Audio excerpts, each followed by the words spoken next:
Всем привет! Не так давно я внедрился в компанию ТО «Алау», которая владеет самой большой сетью газозаправочных станций в Казахстане «Бейбарсгаз» в качестве оператора, чтобы выяснить причину дефицита и постоянных очередей в нашем городе. И в этом видео я честно расскажу и покажу о своем опыте в этой компании. Многим, наверное, известно это место, основано еще в советские времена, на базе которой сегодня располагается компания ТО «Алау», которая принадлежит сети автозаправок «Бейбарсгаз». И вот здесь вот происходит прием, как мы видим, вот цистерны, газовые цистерны ЖД путем прибывают сюда, происходит слив, прием этих газовых цистерн с газом, сжиженным газом. Это вот склады. Не знаю, конечно, насколько это все исправно функционирует, но выглядит все, конечно, в таком среднем состоянии, да, как мы с вами видим, все с советских времен, ничего не модернизировалось. В первую очередь, конечно же, компания мне предоставила возможность стажировки, к сожалению, неоплачиваемой, и обучению для работы на газовой заправке с выдачей всех необходимых разрешений, и все это было бесплатно.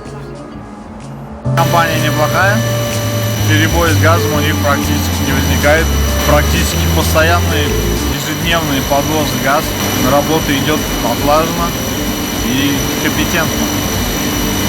По условиям и по оборудованию, вот это одна из колонок, они, конечно, уже не новые, но все функционирует исправно и соблюдены техника безопасности для жизнеобеспечения. Что касается их автопарка, в принципе, довольно-таки приличный.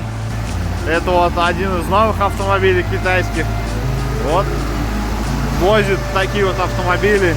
Правда, их не так много. И в этом тоже есть небольшая сложность в логистике. Еще один газозаправщик, который доставляет газ. Вот таким способом идет слив. Вот так вот идет наполнение резервуара. Компания экономит на персонале. Праздничные дни здесь приравнены к будням. Компания попросту игнорирует требования закона статьи 109 ТК РК об оплате в праздничные дни в повышенном размере. Вредность без компенсации. Работа в агрессивной среде никак не отображается на заработной плате, что также противоречит закону статьи 105 ТК РК. Гигиена на нуле. В операторской полностью отсутствует умывальник. Как соблюдать элементарные санитарные нормы там, где люди проводят по 24 часа и более, что является нарушением статьи 182 ТК РК по обеспечению безопасности и охраны труда.